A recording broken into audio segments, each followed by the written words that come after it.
Fala galera, bem-vindos a mais um episódio do quadro Hashtag Pergunte ao Maestro. Se você tá curtindo essa série de vídeos, já vai deixando seu joinha aí, que é pra gente saber que vocês estão gostando. Se inscreve no canal e ativa o sininho para não perder nenhum episódio e compartilha com os amigos nas redes sociais também, que é para mais gente vir fazer parte desse quadro com a gente. E se você quiser participar e deixar a sua dúvida aqui pro maestro, bota ali no box de comentários que a gente vai ficar de olho e vai tentar respondê-lo o mais breve possível, tá bom? E não esquece, toda quinta-feira, às 7 da noite, durante essa quarentena, tem um encontro com o maestro também no Instagram. Então tá rolando conteúdo por lá também. Não perde, tá bom? Sem mais delongas, vem comigo. Hashtag Pergunte ao Maestro. Maestro, em quais momentos devo utilizar ataque duro, suave ou aspirado e semi-suave? Poderia dar exemplos? Quais exercícios posso fazer para treiná-los? Bom, primeiro de tudo, esses ataques que você está citando, você citou ataques com a nomenclatura do meu livro. Então, ataque duro seria o ataque glótico, o ataque que acontece quando a prega vocal fecha antes de eu emitir o som, ou seja, do ar passar. O ataque aspirado ou suave é aquele que o ar passa antes do fechamento, ou seja, da emissão da nota. E o semi-suave ou sincrônico ou attacco del suono acontece simultaneamente, a emissão com a passagem do ar. Isso, de uma certa forma, a gente tem que tomar cuidado porque outros médicos ou fonoaudiólogos podem ter nomenclaturas diferentes. Por exemplo, fono pode considerar o ataque suave como sendo semi-suave. Então você precisa descobrir, e aí o que nós chamamos de suave, ela chama de aspirado. Então primeiro você tem que saber onde você está, que nomenclatura você está usando. O ataque que deve ser estudado é o attacco del suono, que é o ataque semi-suave. Ele deve ser estudado sempre em vocalizes, porque ele fortalece o fechamento e ele equilibra a passagem de ar, regula a pressão subglótica, é ótimo a manutenção dele. Não acho necessário estudar o ataque duro ou o ataque suave em vocalize. Por quê? Se você quer utilizar o ataque aspirado, você pode cantar uma música da Mariah Carey, quer fazer um ataque aspirado e fazer manutenção dele, você vai fazer sem problema. O ataque duro, todas as vezes que você for cantar em uma língua anglo-saxônica, inglês, alemão, vai ter o ataque. Eles falam I love you, ich liebe dich. Então sempre vai ter um ataque duro, não acho necessidade. Agora, tem que tomar cuidado, porque às vezes as pessoas confundem o ataque duro, que é simplesmente isso aqui, A, com o que o Garcia chamou de coupe de la poitrine. Ele chamou, não vou dizer que ele errou, mas ele escolheu um mau nome. Coupe de la glotte significa golpe de glote. Então, você vai ver professores no mundo inteiro defendendo que golpe de glote faz mal para a voz e que alguns professores dizendo que usam o golpe de glote como ataque duro. Então, na verdade, explicando para você aqui historicamente, o coupe de la glotte é diferente do coupe de la poitrine, que é o golpe de peito. Ele dizia que esse sim era ruim, que o golpe de glote era simplesmente um ataque duro. Eu fecho a prega vocal e emito o som. E o coupe de la poitrine seria um golpe mesmo, onde eu bato uma prega na outra, eu não fecho nada. Esse é ruim, né? Porque você pensa que vai bater no músculo o tempo inteiro, vai dar um edema, certo? Então, cuidado para não confundir isso, tá? Que é uma coisa muito importante. Quando o meu aluno tem dificuldade de fechamento, eu posso usar o ataque duro para melhorar a sensação e propriocepção do fechamento, mas sempre pequenininho e rápido para que ele não faça esse golpe. Então, sempre rápido e pequeno. Se eu quero ensinar para o meu aluno para que ele tenha um ataque suave, eu posso usar o que também é a mesma coisa, só que com ataque suave. Mas estudar mesmo, exercícios de staccato, vão ajudar você a compreender o attacco del suono, que é como o italiano chama, ataque do som. Então, eu preciso desse ataque e que ele seja forte e ele dá brilho. Segundo Garcia, o brilho vem do fechamento. Então, se eu tiver um bom fechamento com esses ataques, principalmente com o attacco del suono, a voz já começa com brilho. Aí depois eu vou colorir ela toda, tá? Maestro, nós recebemos duas perguntas relacionadas à classificação de baixo, então vou fazê-las juntas, tá bem?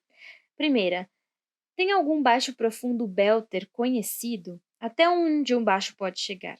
A segunda, Maestro, eu gostaria de saber se há alguma diferença entre baixo cantante, baixo barítono e baixo dramático. E também gostaria de saber como funciona o ensino do belting para os baixos. Nossa, bastante coisa. Vamos lá. O primeiro é um baixo famoso, belter. Então, eu posso citar um que eu gosto muito, que chama Frederick Owens. Ele fez o Caiafás na montagem do Jesus Christ Superstar. Ele também fez Smoke Joe's Café. Ele é um cara que tem essa possibilidade de ser baixo, né, descer bem grave e ainda assim fazer high belting nos agudos. É uma voz bem flexível. Aí você segue perguntando até que nota um baixo pode ir. Bom, um baixo lírico, que nota ele teria que ir, né, no grave? Todo baixo quer ter um ré, no mínimo, né? Porque o repertório às vezes nem passa de Fá, mas ele prefere ter um ré para ter conforto. Terminar um zarástro, por exemplo, com Mi grave. Então, essas seriam as notas Mi bemol que um baixo deveria chegar. Só que tem baixos que têm acesso a estrobás. E esses baixos que têm acesso a estrobás conseguem descer até um si bemol depois disso, lá embaixo. Então, lá bemol. O meu professor, que era Zuínio Faustini, que ele era um baixo, e era um baixo extremamente claro, cantava um si bemol grave. Tá? Então, às vezes ele cantava uma canção que terminava em si bemol e ele oitavava. Mas ele aí usa um estrobás, que é um outro registro. Existe diferença, sim, entre baixo cantante, baixo barítono e barítono dramático. Mas não é tão simples que eu explique aqui. O baixo cantante normalmente tem uma voz mais mellow. O baixo barítono tem uma voz mais sharp, mais pontuda. É mais flexível, geralmente. Na verdade, o baixo barítono é a voz que eu queria ter. Se eu pudesse escolher, porque aí eu canto tudo de baixo, sabe? O baixo barítono canta tudo. Tudo bem, eu vou voltar, tá? O baixo barítono canta tudo. Então, o barítono dramático, muitas vezes você vai assistir uma ópera e o barítono dramático tem um som mais parecido com o baixo do que o próprio baixo. Isso aconteceu comigo. Eu fui assistir uma ópera onde o barítono dramático tinha a voz mais parecida com o baixo do que o baixo da ópera. Então é muito confuso. De novo, falando de Fá, a gente precisa saber como o gogó se comporta, não só pela cor. Porque tem vozes que são muito escuras, mas não descem. E tem vozes que têm muita dificuldade de subir, sendo claras. Então, é muito difícil, tá? Dizer isso dessa forma. De novo, a aulinha vai ajudar, né? Se você fizer aula com um professor, de preferência, que conheça o Fá de baixo, ou seja, baixo, né? Vai ajudar você a ter acesso, por exemplo, a estrobás. Se o professor tem estrobás, vai ser mais fácil. A ter acesso a belting. Como faz para fazer belting nos agudos quando é baixo? Tem que diminuir bastante a massa, né? Os agudos já não são tão agudos quanto das outras vozes, então com a aulinha vai ser bem mais fácil. Olá, maestro. Minha extensão é até que grande, do Sol 1 ao Ré 4. Mas no registro médio denso eu tenho muita dificuldade para cantar. Consigo cantar tranquilamente com uma voz mais econômica, mas quando tento colocar mais volume, faço um fechamento muito tenso e com muita pressão subglótica. Alguma dica? Gostei da dica. Olha, independente da tessitura que você tem, se você sente que tem muita pressão, não tá bom isso, né? Então, 2 manobras vão te ajudar a diminuir isso, essa sensação, tá? Uma é a diminuição do fechamento, ou seja, trabalhar na fonte mesmo. Se eu tô com muito, eu penso em ataque suave, isso vai te ajudar. Pensar que você tá sempre assim, pequenininho. Se você tem Mindvox, melhor ainda. Põe Mindvox e cante assim, suave, com esse fechamento quase soproso. Isso vai te ajudar. Essa é a primeira manobra. A segunda é diminuir massa. Então, se você está sentindo que você só consegue cantar no forte, tente diminuir para ver para onde a voz vai quando você diminui, mesmo que não seja nesse som soproso. Seja nesse janeiro, nesse daqui, na voz de economia. Então você está cantando... Se fosse um This is the moment, o agudo do This is the moment, eu só consigo This is the moment. né? Você vê que tem muito fechamento? Eu vou fazer assim. This is the moment. Como se eu tivesse com uma preguiça. Minha voz não ficou pequena, mas eu tive a sensação de que eu ia cantar pequena. Ela simplifica, mas eu sinto pequeno. Então são 2 manobras que podem te ajudar. Mas é uma dica só. Porque a gente não sabe por que tem tanto fechamento. A gente tem que descobrir. Como que a gente descobre isso? Aulinha, tá? Maestro, a gente tem recebido muitas perguntas relacionadas à classificação vocal. Pessoas mandando suas extensões e pedindo para você classificá-las. Então, gostaria que você, de forma geral, para ajudar o máximo de pessoas possível, explicasse como elas podem ir em busca de saber suas classificações. Tá. Então, gente, quando você vai a um professor de canto para ele classificar a sua voz em vocalize, já é difícil. Então, você vai lá fazer um vocalize e aí o cara fica na dúvida. Será que é isso? Será que é aquilo? Você imagina por internet você mandar uma tessitura para mim, para eu classificar. Eu vou chutando, eu vou dizendo, olha, se você tem essa nota grave, você provavelmente é... Então, a melhor maneira de se classificar é realmente buscando um professor que conheça Fá. O que eu vou falar agora é das classificações vocais mais comuns, eu vou falar aqui um pouquinho sobre, para ver com que você se identifica, tá? A classificação vocal, ela pode ser funcional. Então, num coral, por exemplo, você está contralto, mas você é soprano. Então, você está contralto como função. Função harmônica. Qual é a função harmônica? A função harmônica é eu tenho uma voz mais aguda, que antigamente era chamada de supérios, e uma voz mais grave, que antigamente era chamada de contratenor e basso. Então, depois sumiu esse contratenor e basso, porque é uma voz de contraponto com o tenor, que é a voz que mantinha a melodia. Tenere em italiano. Vamos lá. Harmonicamente eu tenho baixo, tenor, contralto e soprano, ou alto. Isso não tem a ver com classificação vocal. Então, no meu contralto posso ter um monte de soprano, pode não ter nenhuma contralto. Pode ter mezzo-sopranos, por exemplo, e vozes que consigam atingir os graves. Tá? Os barítonos, às vezes, ficam complicados, porque aí é grave demais o baixo e agudo demais o tenor. Se não tem divise de baixo 1 e baixo 2, ele fica meio perdido. Então, também é um problema. Mas isso é classificação funcional. Vamos às classificações vocais, que tem a ver com ópera, tem a ver com Fá operístico. Então, aí eu tenho sopranos, mezzo-sopranos e contralto, tenores, barítonos e baixos, e entre essas classificações eu tenho leggero, por exemplo, soprano lírico dramático, soprano spinto, soprano lírico coloratura. Baixos eu tenho baixo barítono, baixo cantante, baixo. No barítono verdiano, barítono dramático. Então, tenores eu tenho tenor spinto, Howden tenor, por exemplo, que é o tenor heróico, tenor leggero, tem tanta coisa. Então, o que eu preciso entender? A gente chama de primeira classificação, é o primeiro nome, né? Tenor leggero. Então, a primeira, tenor. Essa deve ser a sua busca. Saber se você realmente é um tenor ou um barítono. Ter dificuldade de saber se é tenor ou barítono é muito comum. Assim como é muito comum sopranos não saberem se são sopranos ou mezzo-sopranos.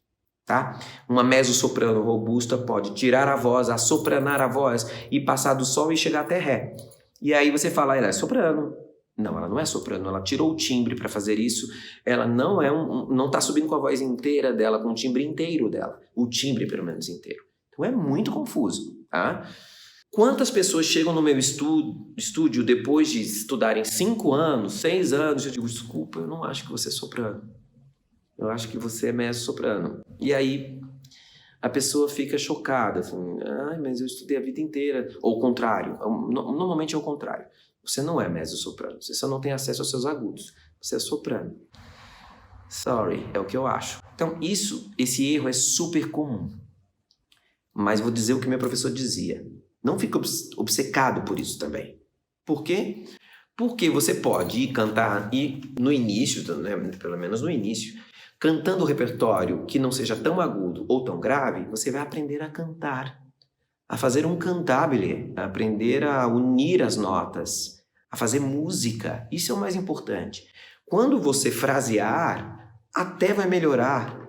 para o seu professor classificar você. Nossa, você fraseia como um lírico, tenor lírico. É muito mais importante isso, tá? Então, essa classificação vocal é para cantores líricos. E no belting? No belting, eu tenho a minha própria classificação vocal, que está no meu livro, que são sopranos, que são as que cantam mais legit, belters e soprano belters, que é a voz que toda menina quer ter. E nos meninos eu tenho tenores, barytenors e barítonos. O contralto e o baixo no belting contemporâneo são classificações extra. Por quê? Porque raramente eu vou ter. Vou ter um Caifás, por exemplo, Caiafás, no Jesus Christ Superstar, que é um baixo. Vou ter um Donatilho no Fantasma, que normalmente é um baixo. Ou um barítono que tem acesso ao Fá grave. Vou ter uma Mama Morton, que pode ser cantada por contralto, normalmente mas hoje em dia se faz com um belter que tem o grave. Ou a Sofia, do Color Purple, que normalmente é cantado por uma contralto, mas que hoje em dia é feito por belters e até por soprano belters. Então, é uma classificação também um pouco funcional, porque as minhas alunas que são soprano belters, elas fazem papéis que são muito dicotômicos. Assim. Eu tenho alunas que fizeram Dona, do Mamma Mia, que é um papel grave, porque é uma mulher, mas já não é uma garota. Então, é um papel grave. E fizeram Evita, que é um papel sobreagudo.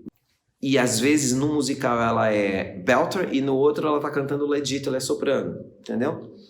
Então é legal que você se utilize dessa nomenclatura para você saber se vender, né? Eu sou uma soprano belter, meu belting vai até que nota, vai tal nota, sei lá. Mas que você tente, no teatro musical, dizer o mínimo possível. Não... Mesmo no canto lírico, você quer se classificar, e você vai dizer assim, eu sou um tenor coloratura rossiniano. Você está restringindo o seu repertório, sabe? Eu sou tenor, leve, pronto. Tenor leve, já sei onde eu vou usar. Vai fazer Messias, eu estou procurando um Messias. Vai fazer Carmina Burana, vou fazer com ele. Ele é um tenor leve. Então, agora, colocar esses outros nomes, sabe? Tem gente que coloca 1 milhão de nomes um atrás do outro. Não sei se é muito bom hoje em dia, porque restringe. A gente já tem tão pouco lugar para cantar, né? Agora eu tô ferrado. Sou contratenor. Alto. Acabou, não tem o que fazer. Vou dizer que eu sou coloratura porque é óbvio que se eu canto repertório de castrata, eu tenho que ser coloratura, senão eu não consigo cantar nada. Então, eu não coloco contratenor, alto, coloratura, não coloco isso. Às vezes eu falo contratenor, porque já subentende que é alto. Porque se eu fosse agudo, eu seria sopranista. Então, entendeu? Tento colocar o mínimo possível. Então, classificar uma voz já é difícil. Pela internet, pior ainda. Posso dar guias, como dei agora para vocês. Mas tente fazer uma primeira classificação para descobrir se você é grave ou agudo. Depois, tente ver se você consegue delimitar se você é uma dessas 6 que eu falei no início. Soprano, mezzo-soprano, contralto, tenor, barítono e baixo. E pare por aí e vá tentando descobrir o seu fraseado e tente ser cantor. Mais importante do que ser um soprano é ser uma cantora. Isso é o mais importante. Então, o que é ser uma cantora, na minha opinião? Cantare, essa coisa de fazer um fraseado, de saber dizer um bom texto enquanto canta, de emocionar as pessoas, isso é mais importante do que uma classificação vocal. A classificação vocal ela só é necessária para que você não cometa erros e se machuque. E na tentativa de fazer um repertório que não está adequado para você, você se machuque. É só isso, tá bom? Espero que vocês tenham entendido e aí não mandem mensagem com extensão, porque é muito difícil fazer isso. Também não adianta mandar vídeos, tá? Tem que fazer aula. Não precisa ser comigo, gente. Pode ser com qualquer professor capacitado. Ele vai saber te ajudar com a classificação vocal. Aí você fala, ai, mas é tão difícil, eu não tenho dinheiro. Uma aula você consegue pagar. Aí você paga essa aula para você saber o que você é. Pelo menos ter uma ideia. Aí, a partir daí, você começa a trabalhar. Tá bom? Espero ter ajudado. Mestre, chegamos à última pergunta de hoje. Na verdade, é mais um pedido mesmo. Muitas pessoas estão pedindo para te ouvir cantar e elas querem saber também que estilo de música você mais canta. Tá bom. Eu canto ópera. E uma parte da ópera que eu mais canto é a parte barroca. Ou seja, óperas rendelianas e vivaldianas, ópera barroca italiana, em italiano, né? É que quando eu canto Handel é confuso, né? Porque Handel é um compositor alemão que morava em Londres, escrevia ópera italiana em Londres, né? É uma coisa confusa. Mas a ópera é italiana, tá? Porque o libreto é italiano. Esse é o repertório que eu canto, que é um repertório de castrati. Eles cantavam esse repertório. Então é um repertório que se adequa muito bem à minha voz e é o que eu mais amo cantar. Eu faço belting, eu dou aula de belting, faço belting, mas eu cantei um papel de belting na minha vida, que foi muito importante para mim, que foi o Jesus, no Jesus Christ Superstar. Eu debutei com esse papel. E é a única coisa, talvez, que você encontre minha na internet, por exemplo, cantando belting.